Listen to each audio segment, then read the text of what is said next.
Well, the weekend is drawn to a close, but we do not end things here, there.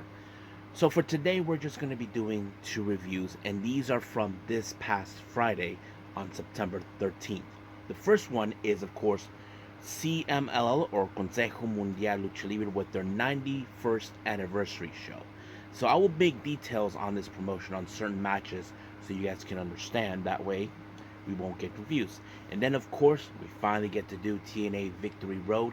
We had several championship matches: the X Division title, the Knockouts World Title, TNA World Title, and of course, the World Title itself. So we got tons of matches taking place. So we're gonna go from A to Z on this one. And then, of course, we had a very short news update telling you guys what's been happening in the world of pro wrestling, such as what events the promotions are thrown out, who's booked, what matches are set, including developments that are happening in the world of pro wrestling as we speak. So, let's get ready for another episode of Deleted Wrestle Zone.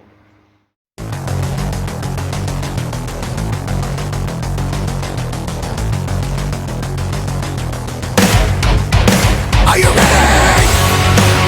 Get up, get up! Get up, get up! Get up, get up! Get up, get up! Get up, get up! Get up, get up! Hey everyone, welcome to Deleted Wrestle Zone, all things that is pro wrestling with AEW, NXT, New Japan Pro Wrestling, TNA, the National Wrestling Alliance, various promotions, wrestlers, matches, and championships. I am your host, J Rod here. So, if you are new to the channel, welcome. This is a channel where we do a lot of pro wrestling reviews from various promotions, not only here in the United States, but also in Japan, Mexico, Canada, Europe, the UK, anywhere in the world. Pro wrestling is not as big, but it continues to grow. We also do discussion videos, talk about various topics such as the wrestlers themselves, the promotions, factions, storylines, whatever we want to talk about. We also do more news updates. If certain information was unable to be on this episode, we can put it on the next episode or on a separate video by itself.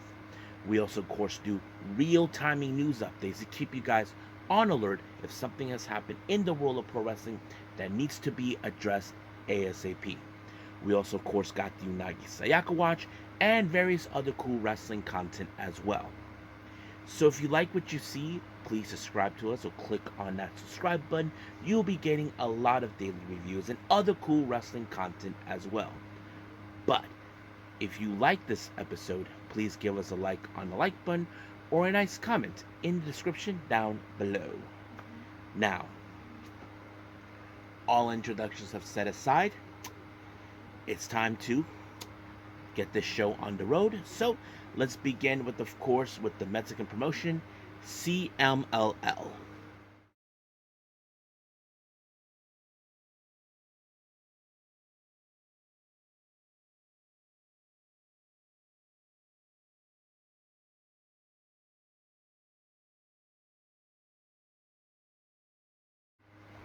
Alrighty then, CMLL. Right now, they just had back on Friday, on September 13th, 91st anniversary. Now, those who know this or not, this promotion has been around that time, 91 years. They had some amazing runs, and not to mention, they had, of course, a lot of great wrestlers that have been there. They have their own arena called Arena Mexico, all of it. So they celebrate 91 years of their career, and you probably would say, wow. And this is one of the oldest promotions in all of Mexico, so for anybody confused. Now, if you guys never seen CML, they are a unique promotion in their own way. Now, you've seen promotions that only do matches that are scheduled with one fall. Well, CMLL for a long time they've always had matches that is only 2 out of 3 falls. Yes. Now they have spiced it up a bit in certain capacity, where of course certain matches will be booked in one fall in case anybody needs it, And the same thing comes with tournament matches and, of course, championship matches. So basically, you only need one fall to win the championship. So that sets it up. But nonetheless, that's what happened. It goes on in that. Now, our first match, we have a match with one fall. So we have this group called Los Pretendadores, consisting of Magnus, Rubio, and Magia Blanca, taking on Los Viajeros de Espacio. We have Hombre Bala, which means the human bullet, Max Star, and Futuro, which means future in Spanish. So there was a lot of high spots on this. Now, I'm not familiar with majority of the wrestlers. The only ones I am familiarized is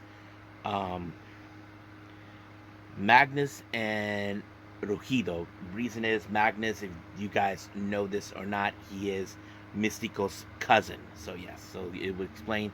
Rugido is his tag partner, so they teamed up. But however, there were some great spots in this match.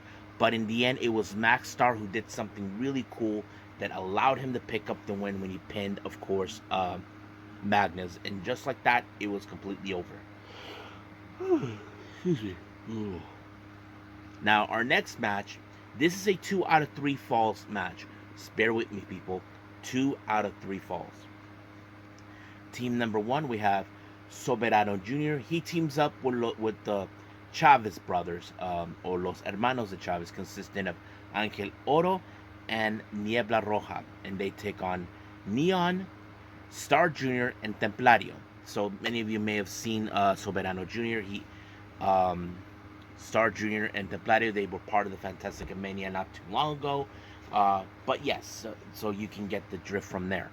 I can give you another insight. Flip Gordon was watching the entire thing, so he was there with his wife, Barbie, who was there with their baby girl, which, if you guys know, I remember reported. So he was watching, but we will see Flip on many occasions on certain times, but I'm not going to mention a lot.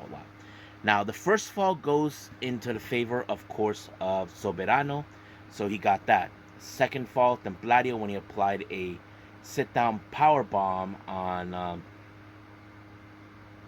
Angel. And then the third fall, well, that one goes into Soberano Jr. But of course, Flip goes out to do a little video promo telling people that he wasn't booked for the event, but he was there to enjoy it as a spectator. So that's what he was doing. Now, our next match is a La Copa Independencia 2024 final match. This, or should I say, the Independent Cup or something like that. So we had Titan versus Máscara Dorada. So keep in mind, this is a 1 fall match. No 2 out of 3 falls in this one. But it was a pretty good match, nonetheless. But it took Titan to pull the so-called Mudo lock, but he calls it La Llave Inmortal, which of course was effective, that allowed him to pick up the win. Now, our next match, this is for the CML Women's World Title. So this was a match that was booked a while ago. Now, the challenger who will face Willow Nightingale, as you remember, Willow Nightingale won this match in a 3-way when, of course, Stephanie Vakir, who, of course, you all know, she made her choice to leave WWE. Not only that, she left a huge mess with CML. So Willow Nightingale won the match in a 3-way.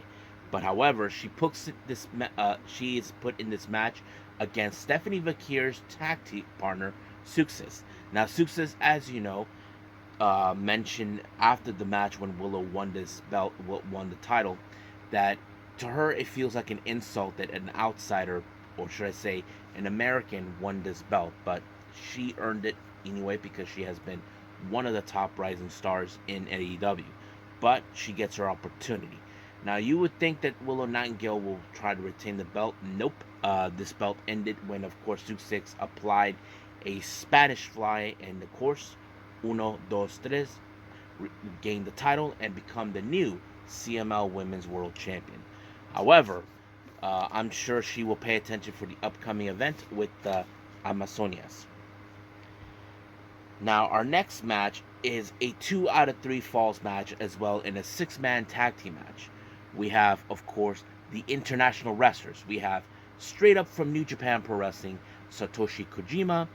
Straight all the way from AEW, freshly squeezed, Orange Cassidy. And, of course, guy who's been all over the world, been a liaison for both AEW and New Japan, Rocky Romero. Yep. So they team up to take on Ultimo Guerrero, Atlantis Jr., and Volador Jr. Now, of course, there's certain variables of this match. Volador Jr. and Rocky Romero had butted heads way too many times, so you wouldn't imagine that that was going to happen. Now, the first fall goes directly to the international wrestlers, OC, Kojima, and Rocky. However, in between, before the start of the second fall, Flip Gordon, who has so many issues with Rocky Romero, got into his face. Not to mention, referee tried to stop him, but of course, um, uh, Ultimo Guerrero, Atlantis Jr., and Volador were on his side. Like, they can't stand Rocky, so they are trying to give him support. So they try to tell him to back off. But Rocky trying to instigate the mess, try to be smart because he's dubbed as the king of sneaky styles. However, of course, in the second match, it was the second fall. Of course, goes to the CML roster: Atlantis Jr., Guerrero, and Volador Jr. But the third fall, well, that one is a very interesting one because it was Volador who finished off Rocky with the Canadian Destroyer. So that sets the whole thing up right there. So Rocky is not happy that he lost to his longtime rival, but it is what it is.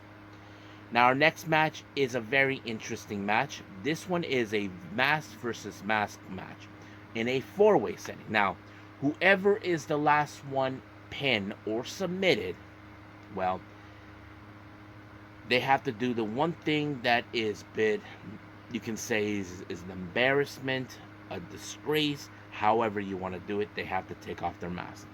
We have Euphoria versus Hechicero versus Esfinge versus Valiente. So 4 masked wrestlers are fighting to keep their mask.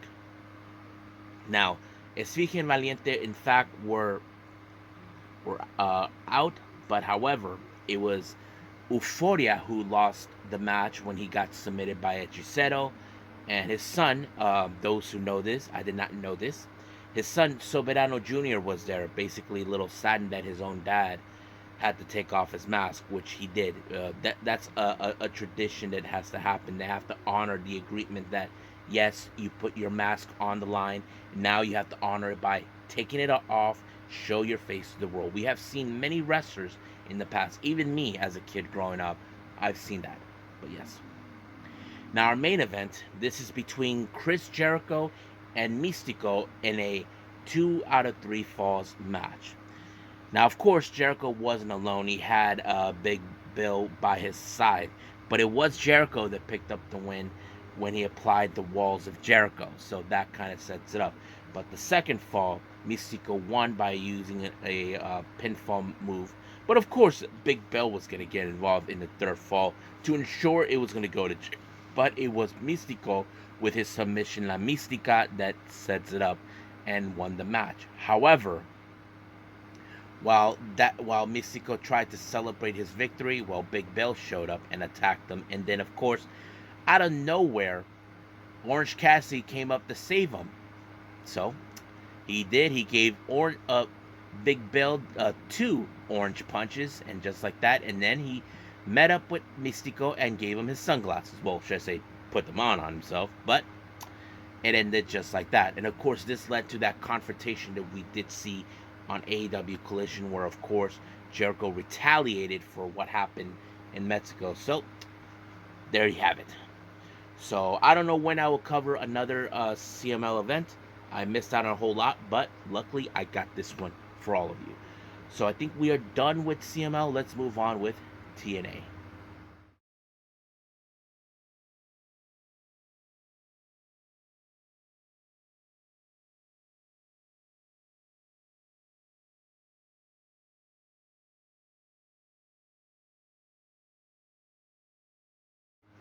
Okay, TNA Victory Road. Now, I apologize for people. I know this happened on this past Friday, but the truth is, I wanted to see it, but I was unable to. I don't have the streaming service for TNA. The streaming service where I watch it was not set, so I apologize again for waiting this long, but luckily we get to do this. Now, our first opening match, we have, of course, that's right, the Hardys taking on First Class AJ Francis and Casey Navarro. Now, of course, this possibly has some tag team title implication, even though they never said it was a number one contenders match. Now, we do know the Hardys are determined to make their way to the tag team title consistency. So is First Class, because, of course, they were unable to defeat the ABC on 2 occasions. But that's the whole point. But luckily, in this match, it was the Hardys that prevailed when they applied, of course, by Jeff Hardy, the Swanton Bomb on Casey, and just like that, they won. Now, our next match is for the X Division title. As you know, former champion Mike Bailey issued his rematch clause against Zachary Wentz. Now, of course, many people would have loved Zachary Wentz to continue on with this thing with taking this title even further. I mean, that's something I probably generally would have imagined, but I wasn't I wasn't too sure if this was a good idea, because this match ended with Mike Bailey winning the match when he applied the Flamingo Driver. I think some of you might have wanted, because here's the thing. We have seen already what Trey Miguel can do as an X Division champion. I was looking forward to see Zach, but whatever decision was made, we'll see. But nonetheless, Mike Bailey regained the belt. Now, the system, once again, as you know, they are on the verge of their reboot.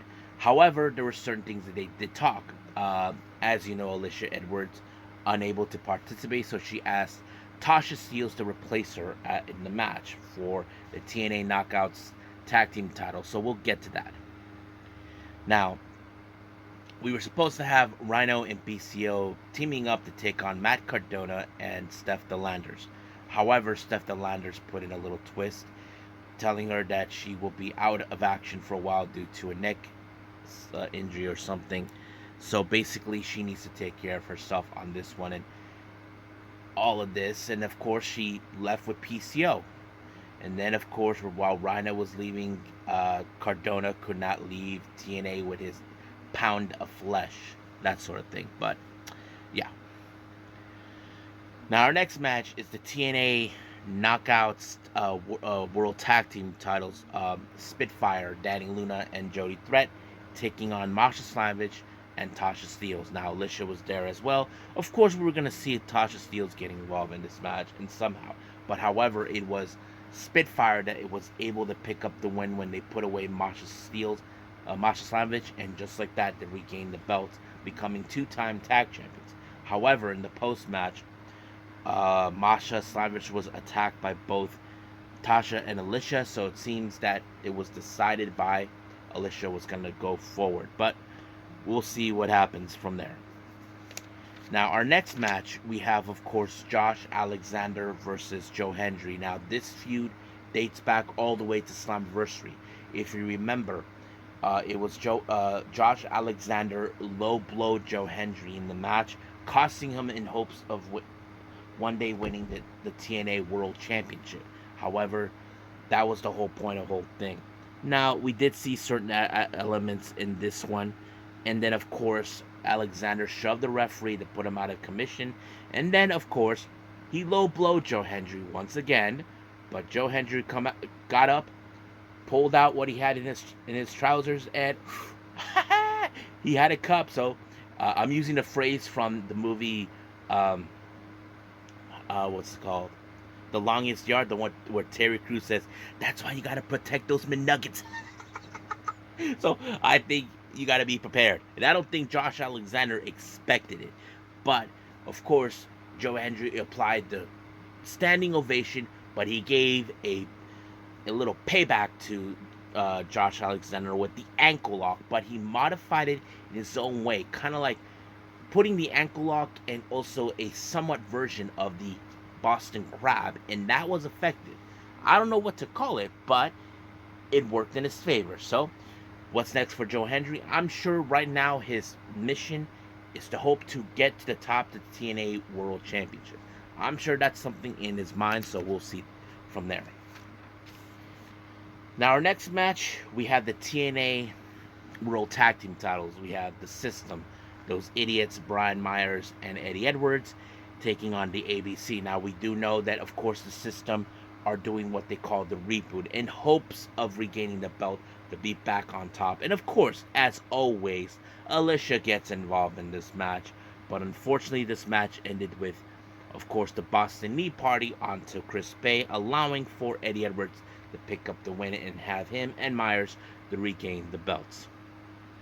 Now, our next match we have, of course, is the TNA Knockouts World Title.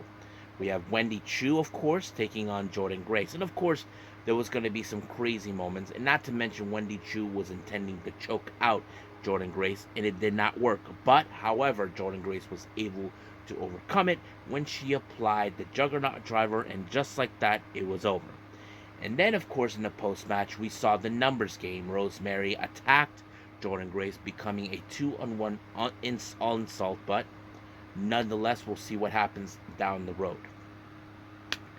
Now, our next segment, this one is a very interesting one. We have a father and daughter moment. Those who know this, Santino Marella's daughter is Ariana Grace of NXT, who has been assigned as a liaison for both TNA and NXT. So, of course, he's happy for his daughter, and of course, the daughter acts like, "Don't embarrass me, Dad." So, that kind of thing. But I thought it was great, seeing that father and daughter moment. But it was fun. Now, ahead of our main event, the TNA World Title, well, the so-called King, or should I call him the so-called Jerk, showed up. We're talking about Frankie Kazarian. Now, of course, it's no secret that his primary motivation is the TNA World Title. He will stop at nothing to get that. I mean, he tried to get involved in that title many times, and then tried the X Division title because I'm sure he's going to use the option C, but it didn't work in his favor. So we have Moose and Nick Med to be involved. Now, of course, Moose had Alicia and that jerk-off, JDC, to be involved. Now, things would have gone Moose's way because of their interference, but luckily, Mike Santana, thank God, he took care of matters in his own hands, and he took out that jerk-off JDC. And then things got a little crazy when Myers and Edwards showed up. Not to mention, they even tried to pull the ref and all this, and the ref nearly tried to disqualify this match, but Nick Menace, intending to plead the ref, I had nothing to do with it. But while the ref saw that Myers and Edwards were a problem, well, they dejected. They're like, "Nope, we're not doing it, nope." And then all of a sudden, kabam!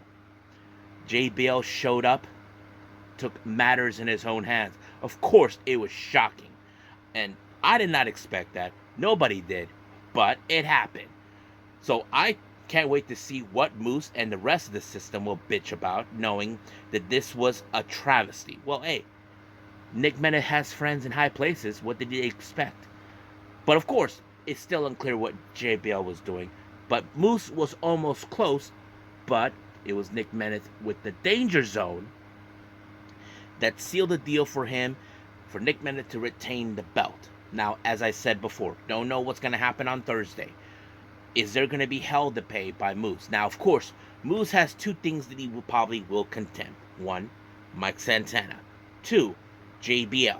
That is one of the main things. Of course, they may have gained the TNA World Tag Team titles, but they did not. They failed to get the TNA World title. Now, it's for Nick Menace. I don't know for sure. We know Joe Hendry has sights on that title. We know so is Mike Santana, but he has to deal with Moose and the rest system. And of course, Frank Kazarian is up for the task. But we'll see what happens this coming Thursday. Hope you guys are ready for that.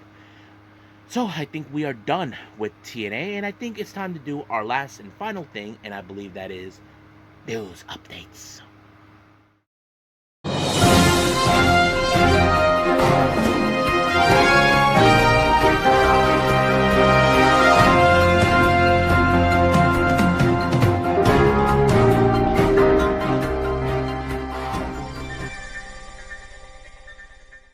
Okay, so welcome to our news updates. So for upcoming events, we only have two from West Coast Pro. Now let's start with that. As you know, West Coast Pro will be here in San Diego for the San Diego Showdown on the 21st. Luckily for you guys, I will be there to watch. But at the same time, stay tuned for the upcoming BWZ at the wrestling event. So there'll be some clips of that.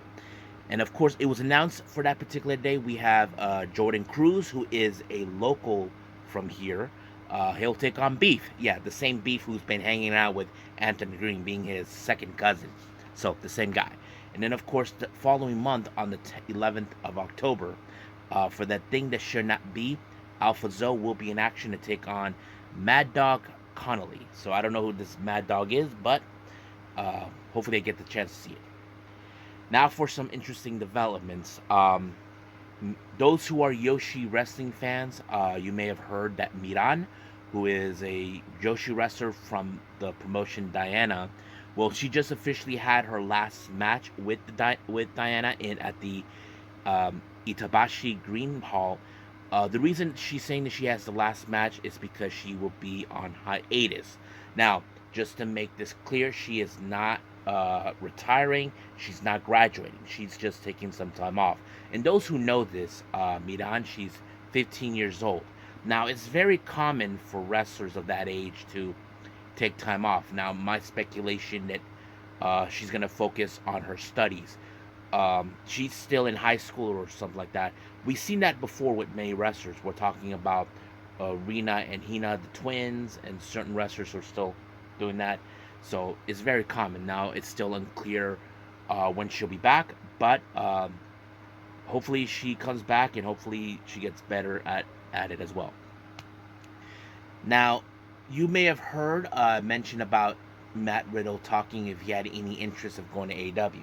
Now, of course, he said that TV has been stressing out, but he is liking the idea at some point because, of course, AEW has the tendency to give their talent a much better flexible schedule.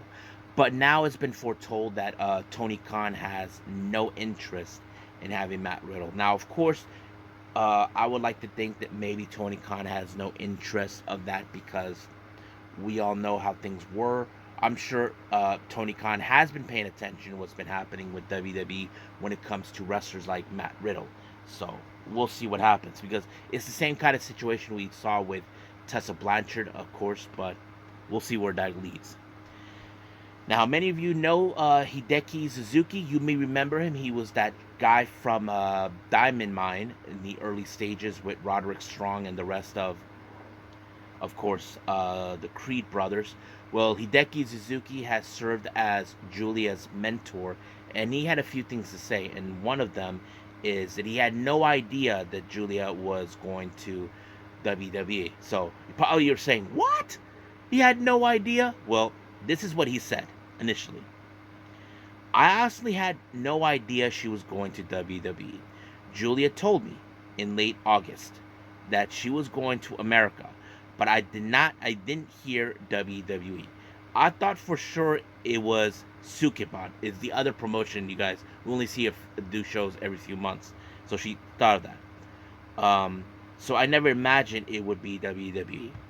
Now, I don't blame Hideki Suzuki because I think he must have thought that there were other promotions that would likely have her, but no, it did not. But some of you may question, well, we do know that WWE dropped the ball on Hideki Suzuki when he was there.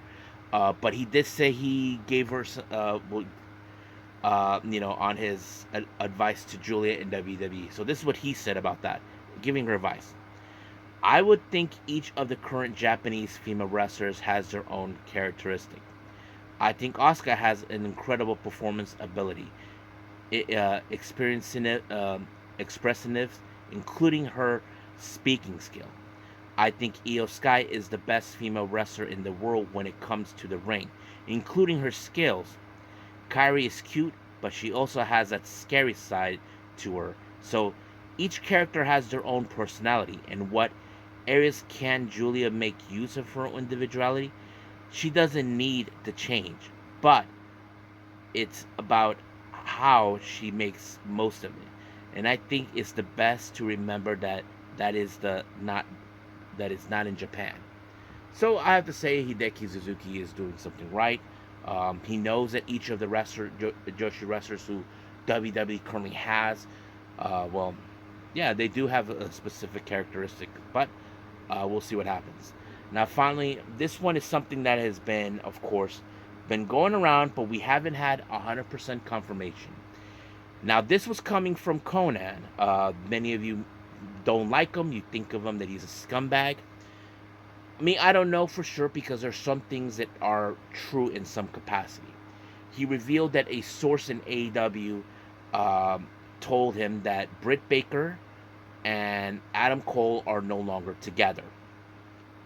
Now, we haven't heard any confirmation from Britt Baker or Adam Cole's side or anybody who's close to them that if they broke up. That is something we still don't know. But we do know, but from what Conan said, that he said this, that Adam Cole is better off without her because she's unhinged.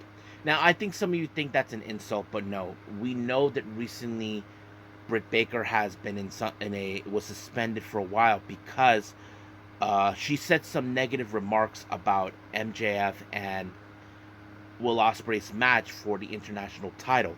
Of course, that situation turned out where, of course, Alicia. If you guys don't know what I'm talking about, let me give you guys an explanation about that.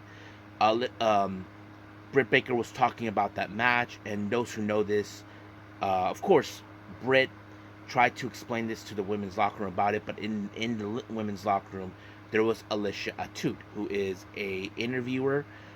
She, on the other hand, is dating MJF. So, of course, any woman who dates their man like MJF, she would rather not keep this quiet and tell him what was going on. So, of course, MJF was mad, that Britt Baker was saying negative things about that match. Even Will Ospreay tried to reason with her about everything.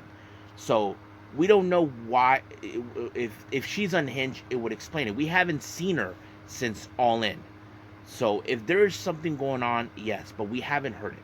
Now, I wouldn't say I take Conan's claims over Britt Baker and Adam Cole's with a big grain of salt. But as I said before, we don't know for sure if it's 100%. We haven't heard anything from both sides. I'm sure Adam Cole and Britt Baker, if they heard that Conan has been saying all this in public without them allowing it to spit themselves, I'm sure Conan is going to get his ass handed to him by both of them. But all we can do is wait. Now, if they did break up, it's very sad, and I'm sure that they will recover from this, but we'll see what happens until then. But for now, we'll leave things as it is. And now we'll put a pin on this one for everybody. See if there's anything new about it. Because, like I said, we haven't heard anything from both Adam Cole or Britt Baker. So we'll see what about that. But for now, we'll just call it a day. Well, I hope everybody enjoys this episode. Coming up, well, I have a lot of catching up to do when it comes to reviewing for all of you. And I think this one will be mostly all about the Yoshi wrestling. So I missed out on we'll have to catch up with Sendai Girls, Marvelous, Mighty Gold, Tokyo Show Pro Wrestling, and a few others. Now, I may not do all of them in case anybody asks, but I'll do the best of my ability to do what I can for some of them. But for now, we'll just leave things as it is. So I'll just wing them, as always. So for now, I'll see you guys in the next DWZ time. Same DWZ channel. I must bid all of you adieu. So, goodbye. Mwah. And have a nice day.